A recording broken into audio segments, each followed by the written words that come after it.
Welcome to The Read Along, a mini book club for your ears. a proud member of the Alberta Podcast Network. Locally grown, community supported. I'm your host, Scott, I'm your other host, Anita. and join us on a journey through a good book, One chapter at a time.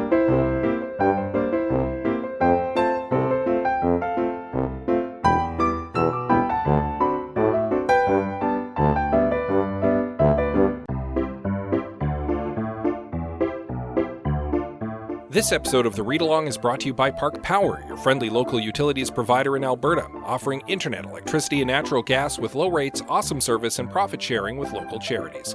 In Alberta, you get to choose who you buy your internet, electricity, and natural gas from.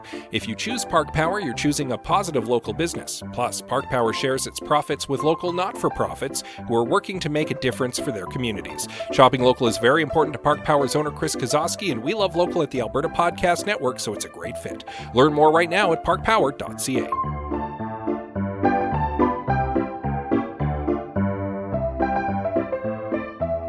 Welcome to a new year.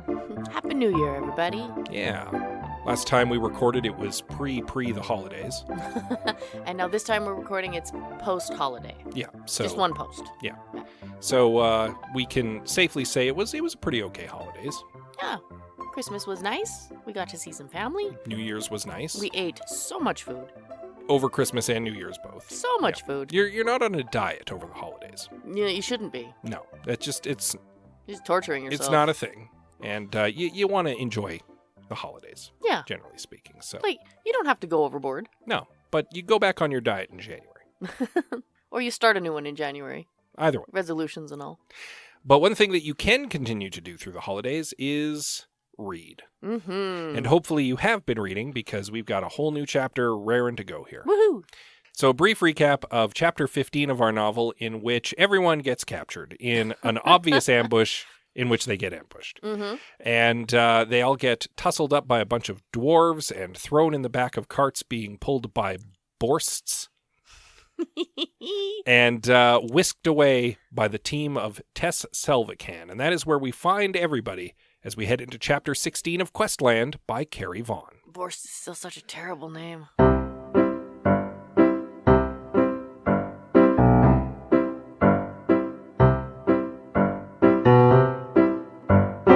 So we arrive at Tess Selvacan's headquarters. Which is a mountain. Yeah, it's a dwarf fortress. We're back at the dwarf fortress. We're back at the dwarf fortress. And it's pretty impressive. Everybody's mouths are agape. Arthur is clearly impressed that she's managed to dig out a mountain, which, of course, she will later confess most of it is 3D printed. Well, no. I think the mountain was dug out, but all of the, intricate stonework is printed. Yeah, none of it's You can't real engraving. You can't print out a mountain. I don't think it works Well, that way. a lot of the interiors are printed, but we find that out later when Tess has a little tete-a-tete with Addie. But before then, Tess gets everyone out of the carts. Addie actually has a moment where she ruins the magic for herself because she's seen Arthur turn off the people of Firstashire. She actually wonders, are those wargs going to be taken to a pen where they're stored, or do they just switch them off when they're not using them? Turn off their wargs at the end of the day? Because a little bit of the magic is starting to fade for her because she's seeing a lot of how the sausage is made. Yeah, well, because she's not part of the game anymore at this point, right? Yeah. She's now starting to see the underworkings, if you will, Mm-hmm. of the island. And yes, as impressive as everything is, the magic is being ruined. A little bit, yeah. She is seeing how the sausage is made. Yeah, and that's never great. I disagree, but that's just me. So once again, Arthur tries to parlay with Tess and is like, listen, we can put our heads together. We can help these guys out because they're here to help Harris Lang. And Tess isn't hearing any of it. She's like, I don't trust you. I don't trust them. I don't trust anybody. So no, the answer is no, basically. Basically? For the time being, you're our prisoners, and that's how things are.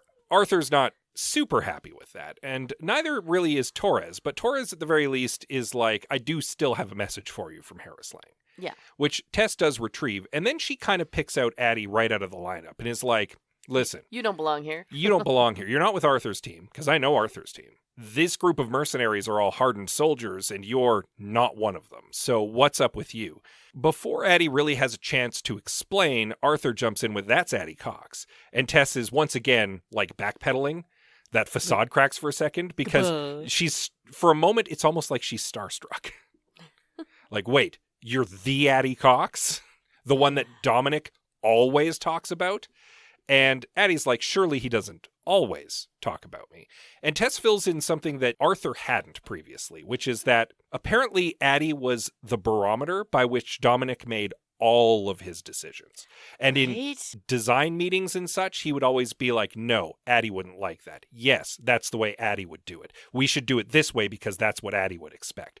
This was Addie's favorite thing. It's all been about her. And you had actually said this a couple chapters ago on the podcast. Yes, I know. Where you had said, in a different context, I think Addie would be flattered. And right now, in this context, Addie is both horrified and flattered. Right? In equal measure. Because it's really sweet. He's trying to do this all for her, right? He is, to him, to Dominic, Addie is the pinnacle. She's the perfect nerd. Yeah. He is trying to impress her, or the idea of her, I guess. I'm not sure.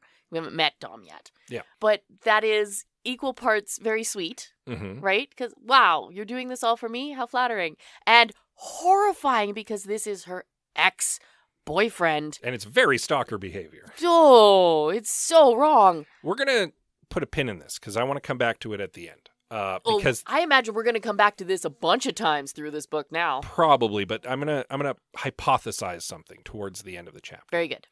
Tess is like, all right, so for now, we're all going to sit tight. I at least need tonight to think on things and to check this message out from Harris Lang. So, also, at this point, I believe it's quite late in the day. Yeah, so we're all going to have a snooze. Arthur and your team, you're going to be taken to, like, the West Wing. Over on the East Wing, we're going to be sending Torres and his team. Addie Cox, you're with me. And Torres immediately gets defensive on this. In fact, Addie is a little surprised at how defensive he gets on this. What I can think of myriad reasons why. Yeah, and he's like, sit tight, we've got this, as he's being led away. He gives Addie kind of that reassuring look, like, it'll be okay. And it does kind of reassure her. Right? Because he seems very competent. Well, also, he is responsible for her. Yeah. And her being taken away by someone else is concerning. Now, Tess does make a point of dripping poison in Addie's ear about Torres in this chapter, which I think is interesting and very telling of her character. Mm-hmm. Because she is, if Arthur is paranoid, Tess is hyper-paranoid. Oh my God, yes. And she actually explains this to Addie as they're making their way to the Solar, the library, wherever it is that they have a little get-together, that Harris Lang, and this is, again, information that Arthur wasn't really forthcoming with, and I think it's because Tess is more tired of Harris Lang than Arthur is, and she's like, he's hyper-paranoid about this project. Super hyper-paranoid. That's why all the information goes through him, because he can't even let the three design heads get together and talk about the island without him being in the room. Yep. Because he's afraid we're going to steal it from him or something. Like, I don't know. But that's proliferated through everybody else. No one trusts anybody on the island because Harris Lang doesn't trust them. So because he's a bad businessman. Like it turns out most billionaires are. Who knew? Yeah.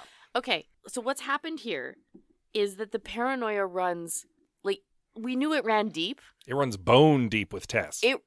After we met Tess, I realized it runs so much deeper than we even thought. Yeah. And we thought it ran pretty deep. So what Lang has done here is he's created, like, an isolated civilization, for lack of a better word, where he has put all these policies in place that causes people the same kind of paranoia that he is experiencing, right? So what that's done, though, is turn all of these people against each other, right? And so now everyone behaves like him. Yeah. Super duper paranoid. Which is actually really bad for getting this park built. It's one thing for one person to be super paranoid. Yeah. It's one thing for a lot of people to exist like that. This whole thing is going to crumble. Well, and further to that, one of the reasons Tess wants to sit on what's going on is because, and I kind of glazed over this, well, she and Arthur are talking at the beginning of the chapter. She confirms that 10 Coast Guard sailors are dead. And is like, so there's going to be criminal charges for someone at the end of this. Right? And that's clearly not making her super keen on seeing this situation resolved. Yeah. But the problem is the longer it gets drawn out, the worse it's going to be. I know. And Harris Lang's message for her also, she cut it off real early because he started to talk like about there was something going on. Right. And There's Addie caught on to it. Of course she did. It was super obvious. Yeah. But so rightly so, right? Because we as readers need to know what's going on. Yeah. The whole conversation between Arthur and Tess. Remember I said before Arthur's not telling us everything? Oh, yeah. There's even more that people aren't telling us. Yeah. Right? Like, there's so many little hints about all of this. There's some story involving this island that we're not being told yet. Yeah. Which leads me to believe that maybe Dominic is going to tell it to us. And he, by the way, definitely knows Addie's on the island and has since at least the Sphinx encounter. Probably. Because it turns out all of those statues are security devices. Right? We were right. And the person who's surveilling with them is, in fact, Dominic Brand. I think. Tess Probably? Tess 100% believes that he's the one who's using them as his eyes because he's the one who's been installing them. And Tess basically straight up tells Arthur that, like, you idiot, you still have that giant statue in your town square. Dominic knows everything you do. And it explains why that statue at the castle was smashed. That would have been Tess's team who did that, almost certainly. Probably. We can surmise that at this point. Mm-hmm. I had posited last time that maybe Harris Lang was using them to watch, but Tess seems to believe that it's Dominic who's using it. So, yeah. and I have no reason to disbelieve her at this point. Honestly, I don't know what's going to happen when we leave this particular realm.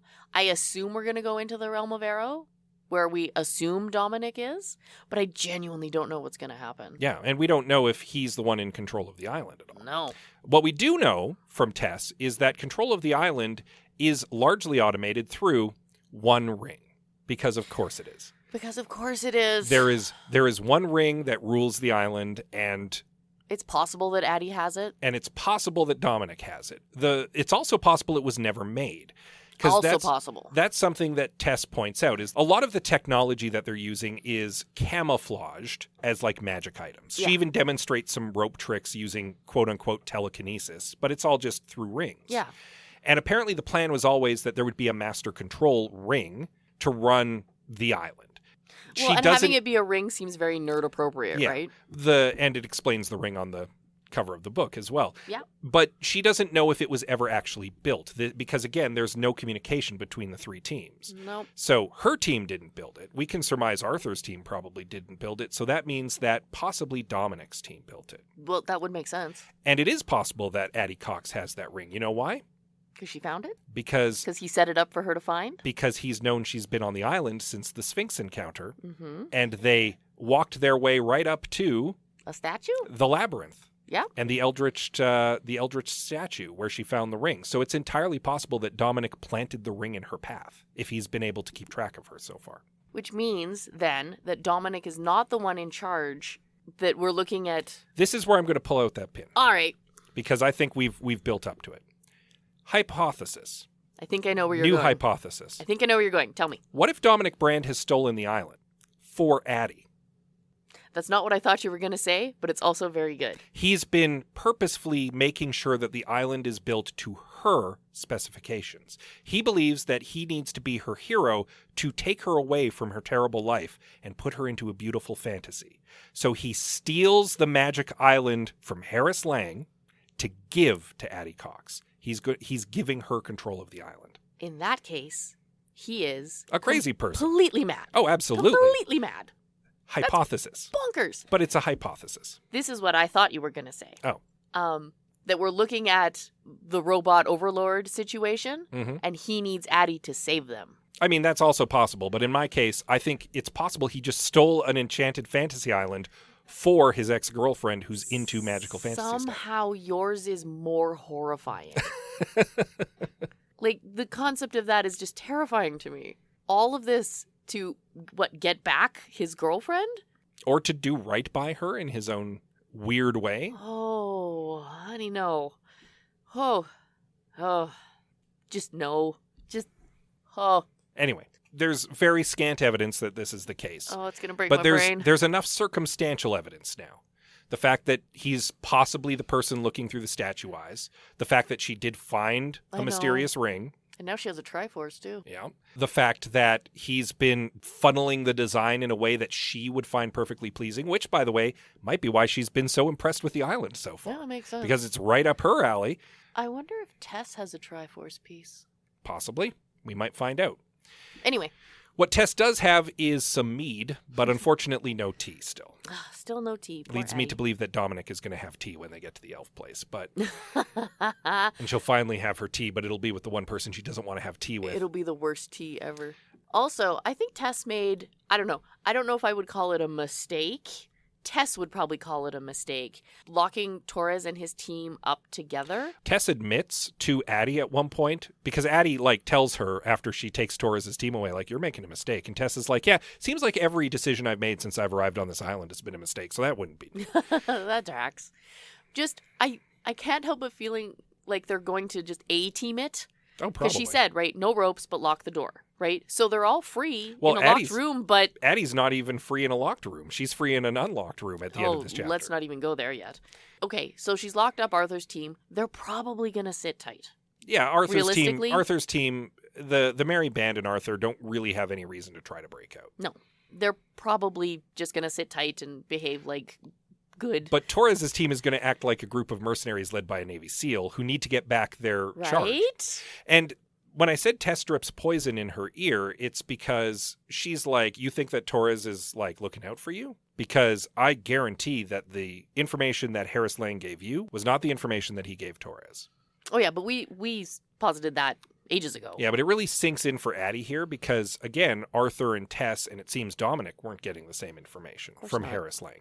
So this is Tess trying to separate Addie from them, I feel. To test her loyalty, to try to lure her over. I'm not sure why, though. Because she wants Addie Cox in her pocket so that she can use her as a bargaining chip against Dominic. Because the paranoia runs super deep, right? Yeah. Of course. Because that's the way Tess is operating right now, is super paranoid. Super paranoid. Like a terrifying amount of paranoid. Yeah, she even tries to impress Addie by purposefully taking her to the library where she can run her hands over the books. Yeah. Tess is trying to win Addie over in the last part of this chapter. I think so. And I guarantee it's because she wants Addie to be her ace in the hole, not Torres's ace in the hole. I don't think it's going to work out that way for Tess. I don't think Addie trusts Torres a lot more than she trusts Tess. Probably. A lot more than she trusts any woman who says, I crossed an item off my bucket list, which was to release my flying monkeys. Just saying. Okay. That is a pretty awesome thing, though, right?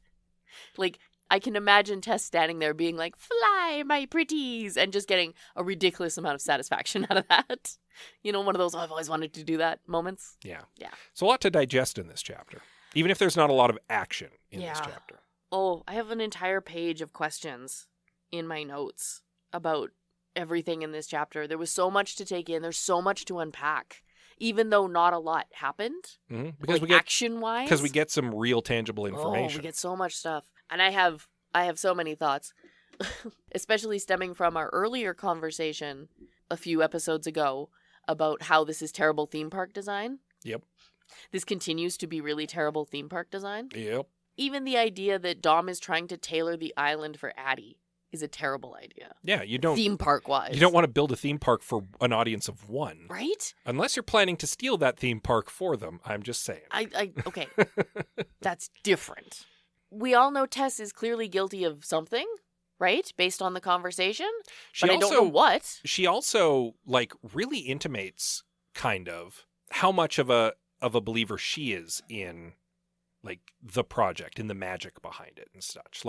She believes in the project, even if she's suspicious of Lang, even if she doesn't trust the other design heads, she's all in. She didn't question that Kool-Aid. She drank it right away. And the implication is I don't think Tess Selvacan wants to go home. I think she's happy where she is as Queen of the Dwarves. Quite possibly. And I don't know that I can necessarily say the same thing for Arthur. I don't know that I can say the same thing for Dominic because we haven't met him yet. But I get the impression that Tess Selvacan would very much like to stay Queen of her little pond. Maybe. She'd like to be the biggest fish in that little pond. Maybe. But is that desire or is that conditioning? Because she's been living this life now for how long? Or is that necessity because there's something terrible waiting for her back at home? Maybe. Yeah. Right? We don't really know. We've been baited, but we have no info. Yeah. Right? So I can only make crazy assumptions. Other questions? Oh, so many other questions. Okay, this all goes back to more of the theme park design, right? Because if Harris Lang's big idea is this wonderful touristy island, right? He's not doing a very good job of it, right? To build it as a tourist attraction. Because if this is how the people that work there treat each other, how are they going to treat paying guests when they get there? This is okay. Well, I'm gonna take a step back and make an assumption here. I think Harris Lang has every intention of coming to live on this island when it opens. So he's going to be the king here when it's open. Sure. So it's going to be different because he's always going to be present. Yes, but is it going to be different worse or different better? That's hard to say. Plus, I mean, the people who are currently making the island aren't the people who are going to necessarily be running it. Aren't they? I think that maybe on some level, some of them might still be involved. But like, Tess's engineering team won't be building the island at that point. If Tess is still head of engineering, she's going to be maintaining it. Maybe adding new attractions from time to time. Arthur will probably be delegated to some sort of like bureaucratic role, like an administrator of some kind. Who knows what Dominic would end up being? No. He might be shipped off to something else. Might resent it a great deal, actually. Maybe? Tess talks a lot about how the island is designed to be self-sufficient. Yeah. Right? They're growing their own food, all that stuff, right? They're using their own materials. Which is why I think Harris Lang intended to use it as an escape. Maybe. I don't think it's necessarily just supposed to be for tourists. But here's where Nita's practical brain kicks in and just puts the story aside for a minute. Can that island produce enough food, A, to feed all the people that work there, B, to feed all the people that are going to visit there, and C, provide enough variety of food to accommodate all those people? No. I'm under the impression that once you get to the critical mass of people who are going to be on the island, you will need to import some stuff, but you can cut down on that with some of the subsistence stuff. Which is fine, but that is not the same as being entirely self-sufficient. No. It is currently self-sufficient for now, but that's because there's, 70 people on the island. I'm willing to bet it's sufficient to a point. Yeah. Right? There might be practical applications that haven't been brought into effect, but the park is also not running, so we haven't encountered these difficulties yet. It's true. I'm just surprised that no one has thought of that. Because these people are here to build a fantasy world, and what they should be here to do is build a theme park.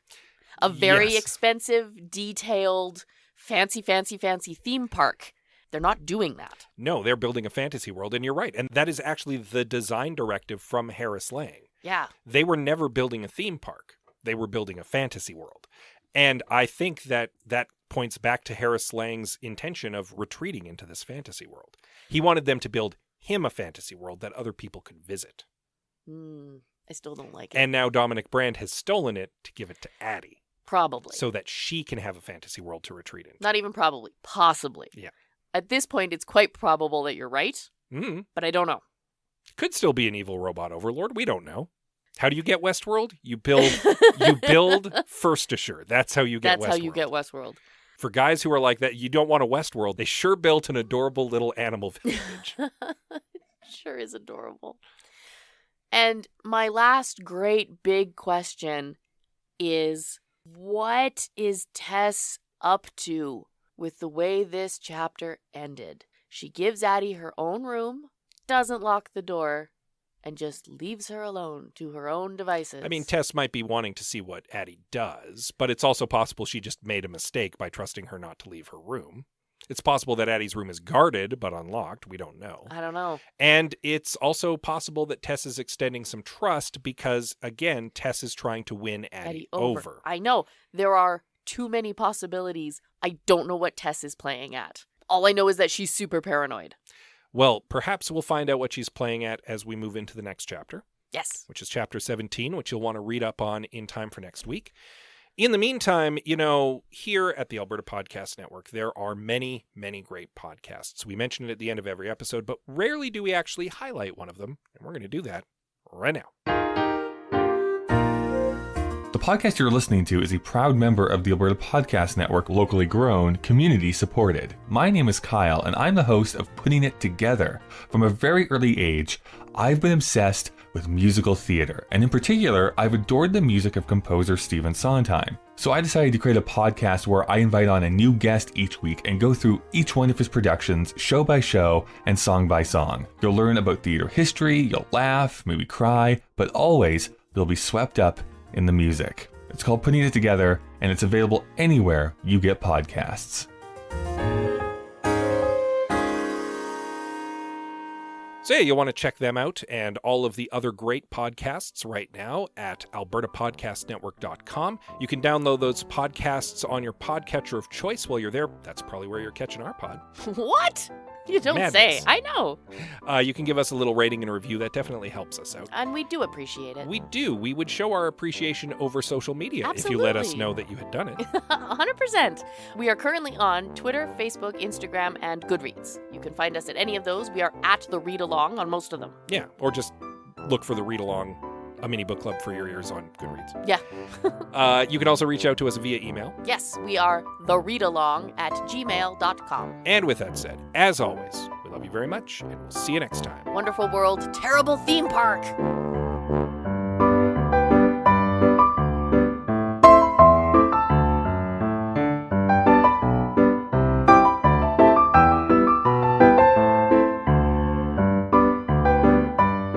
Thank you for joining us on The Read Along with your hosts, Anita and Scott Bourgeois, a proud member of the Alberta Podcast Network. All Read Along music is by Kevin MacLeod at Incompetech.com. Cover art is by Aaron Beaver. Be sure to join us on Twitter, Instagram, and Facebook at The Read Along, and check out our group on Goodreads.com.